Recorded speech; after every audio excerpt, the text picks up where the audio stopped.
Welcome to fortress Pakistan. आज के issue जो है वो ग्रोइंग पेंशन का जो बर्डन है पाकिस्तान की इकोनॉमी है उससे हम बात करेंगे। रिसेंटली प्राइम मिनिस्टर साहब ने ये भी कहा था कि पेंशन का प्रॉब्लम जो है वो सर्कुलर डेट से जो है ज़्यादा बड़ा प्रॉब्लम है। पाकिस्तान तकरीबन 1 ट्रिलियन रुपीज़ एनुअली पेंशन के मद में पे करती है and it is equal to the wage bill of the federal government, annual wage bill.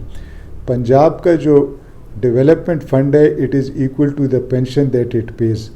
और हर साल 24% के हिसाब से जो है ये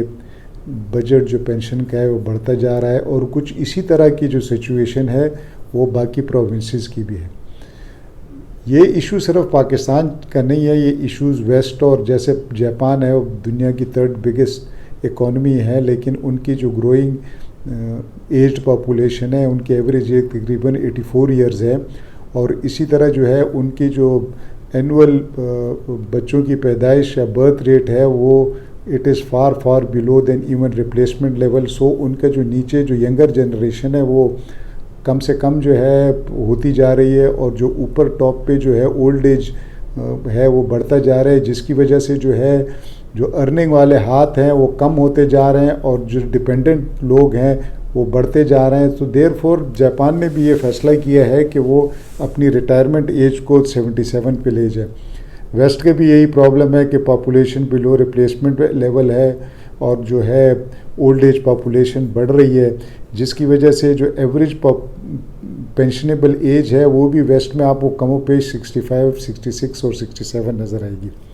पाकिस्तान में 2011 में जो एवरेज एज थी वो 64 थी, जबकि अब वो तकरीबन 68 हो गई है 2021 में। तो 4 इयर्स का डिफरेंस आया। अब गवर्नमेंट के लिए इशू ये है कि पहले एक एक्सपेक्टेड जो है अमाउंट जो खर्च होता था वो तकरीबन एवरेज एज 64 थी, तो 60 और 64 की 4 साल थी, लेकिन जब ये जंप करके 68 पे चली गई because of better health facilities और लॉन्गर लाइफ्स ऑफ पाकिस्तानीज़, तो जो है वो अब उनको 8 ईयर ज़िम्मेदारी उनको निभानी पड़ती है। और इसी तरह जो है अगर और बेहतर हेल्थ फैसिलिटीज़ और लाइफ स्टाइल चेंजेस आती रहेंगी तो पाकिस्तान की एवरेज एज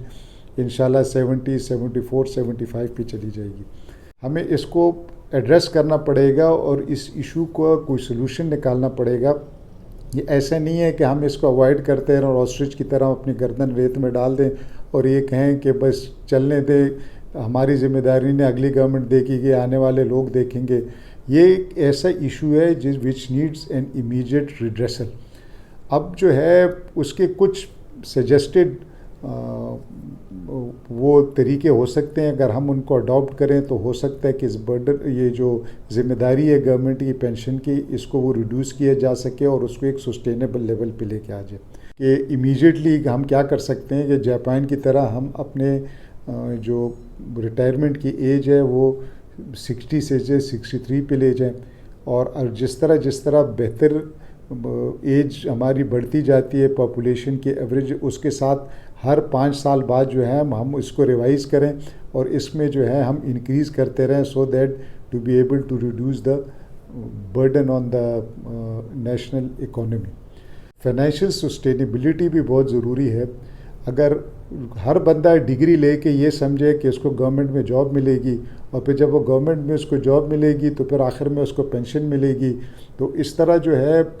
ये चीज़ इस तरह चल नहीं सकती है। पॉलिटिशियंस जो हैं उनको ये रियलाइज़ करना पड़ेगा कि ये अब नहीं चल सकता कि आप जब आएँ तो इलेक्शन जीते तो आपने यही कोशिश में रहना है जिस पॉलिटिकल पार्टी में जीते कि अपने लोग जो है ना गवर्नमेंट डिपार्टमेंट में जो है ना वो बढ़ते जाएँ और एक ग्रोथ जो है वो फेडरल एम्प्लॉयज़ या गवर्नमेंट एम्प्लॉयज़ की होती रहे और उसको जो एक अनसस्टेनेबल लेवल पे चली जाएगी। आपके सामने स्टील मिल और पीआईए की मिसाल तो है कि आखिर में पीआईए भी ना चलने के काबिल है और ना स्टील मिल चलने के काबिल है। तो फेडरल गवर्नमेंट को अपना जो एम्प्लॉयज़ का नंबर है वो ड्रास्टिकली रिड्यूस करना पड़ेगा। एक 10 ईयर्स प्लान लेके चलना पड़ेगा कि इतने लोग वो भर्ती ना करें कि जो जितने रिटायर हो रहे हैं, और ग्रेजुअली जो है उसको जो है रिड्यूस करते करते अगर हम जो है 10 एम्प्लॉयज़ जहाँ ज़रूरत है तो उसको through skill development and education and electronic introduction of electronic softwares वगैरह, उनको हम उनके नंबर को रिड्यूस करके 5 पे ले आएँ। इस तरह जब number of employees of government reduced होंगे तो आखिर में जाके उनका पेंशन भी जो उनको देना पड़ेगा वो भी रिड्यूस हो जाएगा। तो ये गवर्नमेंट को लिए ज़रूरी है कि वो किसी तरह अपने नंबर ऑफ़ एम्प्लॉयज़ कम करे और अपने वेज बिल को कम करे। दूसरा है स्किल डेवलपमेंट। हमारे जो लेबर है या हमारे जो यंगर जनरेशन है जो कमा के दे रही है, उसकी जो स्किल डेवलपमेंट है, इट हेल्प्स कि वो अपने आप को भी पाल सके, गवर्नमेंट की तरफ भी ना दे के जॉब के लिए, और मुल्क के अंदर और मुल्क के बाहर जाके जो है काम कर सके। इससे जो है वो अपने आप को भी पालता है, अपनी फैमिली को भी पालता है, अपने ओल्ड एज पेरेंट्स को भी पालता है, और इसकी रिस्पॉन्सिबिलिटी गवर्नमेंट से हट के उसके कंधे पे चली जाती है। एग्रीकल्चर सेक्टर को इम्पोर्टेंस देना बहुत ज़रूरी है क्योंकि हमारा मेन सेक्टर है, हम एक एग्रीकल्चर कंट्री है। अगर हम एग्रीकल्चर स्किल डेवलपमेंट पे और रिसर्च पे तवज्जो देंगे तो उससे फ़ायदा ये होगा कि ज़्यादा से ज़्यादा हमारी पॉपुलेशन जो है वो एग्रीकल्चर में काम करेगी। जब एग्रीकल्चर में काम करेगी और लैंड में से अगर वो जो यील्ड ले रहे हैं वो उसको मल्टीप्लाई होता जाएगा तो उससे उनके जो रिसोर्सेज हैं और उनके जो इनकम है वो बढ़ेगी। इसी तरह जो हमारी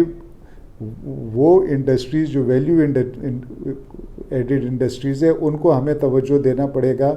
कि जिसमें जो है जैसे कॉटन है, cotton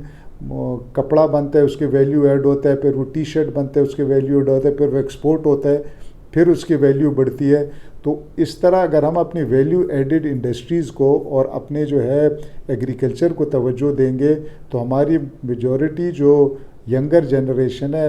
big part of it they can be given employment into agriculture sector और इन वैल्यू एडेड इंडस्ट्रीज़ में हम कर सकते। इसी तरह अगर हम एक प्राइवेट और पब्लिक पार्टनरशिप पे जो है एक फ़ंड क्रिएट करें जो वेल मैनेज हो, और उसमें जो है जब बंदा किसी जॉब में जाता है, चाहे वो प्राइवेट जॉब है या गवर्नमेंट जॉब है या पब्लिक सेक्टर में है, वहाँ पे जो है उसको ग्रेजुअली जो है उसके सैलरी में से कुछ पैसा मिनिमम काटा जाए और उसके पास ये ऑप्शन हो अगर वो ज़्यादा से ज़्यादा सेव करना चाहे उसको सेव करे, और गवर्नमेंट उसे एक जगह पे रख के इन्वेस्ट करे, और at the end of the his service जब वो रिटायर होता है तो उसको वो अमाउंट दे दिया जाए, और गवर्नमेंट अपने कंधों से जो पेंशन देने की जो जिम्मेदारी है, रिस्पॉन्सिबिलिटी है, उसको जो है वो हटा दे। तो ये कुछ स्टेप्स हैं कि जो हम लोग ले सकते हैं कि जिससे हम ये जो पेंशन का ग्रोइंग बर्डन वो रिस्पॉन्सिबिलिटी है गवर्नमेंट की, इसको हम रिड्यूस कर सकते हैं और एक सस्टेनेबल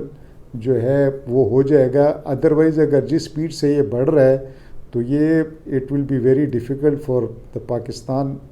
गवर्नमेंट और इकॉनमी जो है कि इसको सस्टेन कर सके, और आखिर में एक बहुत बड़ी क्राइसिस सिचुएशन बनी हुई होगी जो किसी को समझ नहीं आ रहा होगा फिर कि इसको हल कैसे किया जाए। तो ये टाइम है कि इस टाइम पे जो है हम इसको एड्रेस कर और स्टेप लें।